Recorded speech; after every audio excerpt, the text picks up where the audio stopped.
Good afternoon. Hello again.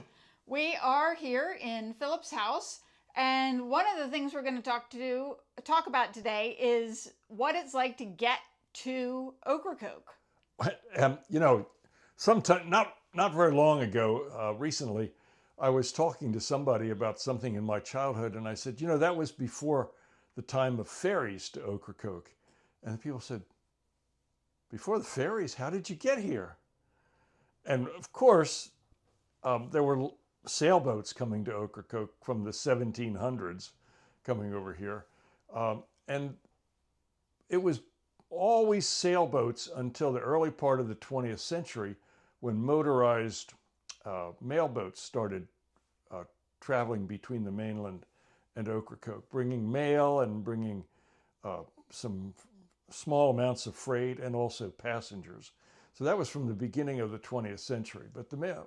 It brought not just passengers, freight, and mail, but it brought information from the mainland. It was suddenly they got more regular news, right, about what was happening in the real world, as we call it. And they also sometimes carried animals back and forth, sheep and things like that. But the mailboat that's the most iconic mailboat was the mailboat Alita, and there's actually a picture of it here. This is the mailboat I remember. And this is a drawing by Lena Ennis. She came to the festival a number of years ago. She's an excellent artist across the Sound, but we love her work. This mailboat was originally a shad boat, or built in the same style as a shad boat. So it had a rounded stern, and then they added these, the shad boats were sailboats, but they added the cabin. The mailboat could carry comfortably a couple dozen people, but there were stories of the captains bringing over as many as 60 people.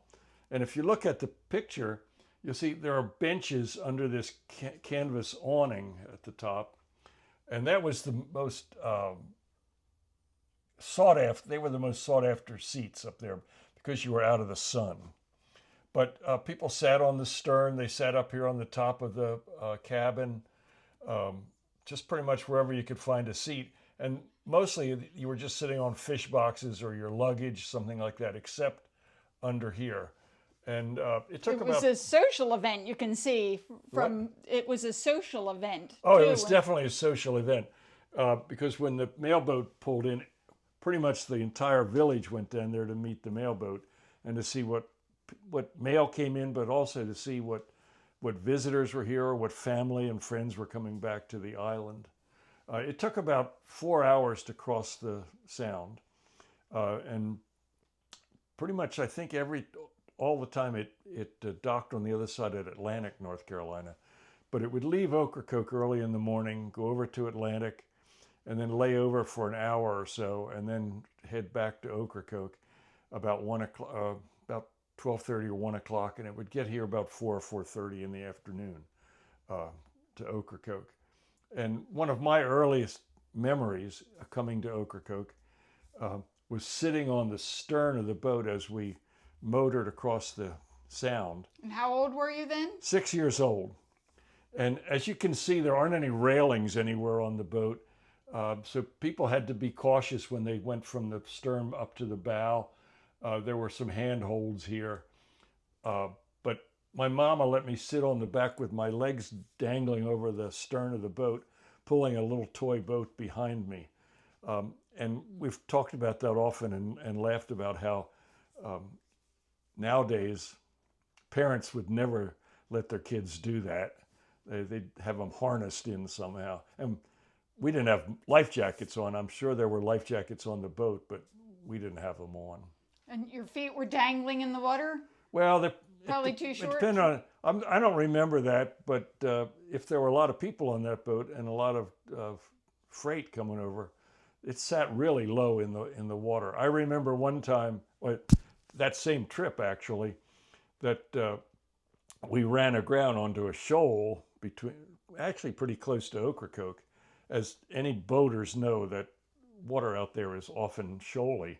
And we ran aground, and I thought it was just really exciting because the captain tried to back the boat off the shoal and wasn't successful. So he just asked all the men to jump overboard and push. And after we got into deep enough water, they all climbed back on the boat and we motored to Ocracoke. So it was an adventure coming to Ocracoke in those days. That doesn't happen if you're on the ferry these days and it runs aground. No, they don't ask all the passengers to jump overboard and push. That would be quite the experience. It made for a much more exciting trip to Ocracoke, that's for sure. But the Alita ran until, do you remember when it stopped? It was 1961, was it? 52 was the Alita. Oh, that's right, that's right. And then the Dolphin took over after that, Captain Ansley O'Neill. Captain George and Elmo Fulcher and George O'Neill were captains of the Alita. When they lost the mailboat contract, then Ansley O'Neill got it, and he had a different vessel. It was the Dolphin, and it ran until 1964. All right. So there is the first, well, not the first ways to get to Ocracoke, but some of the first motorized ways to get to Ocracoke. So thank y'all for joining us. Yeah, thanks for joining us.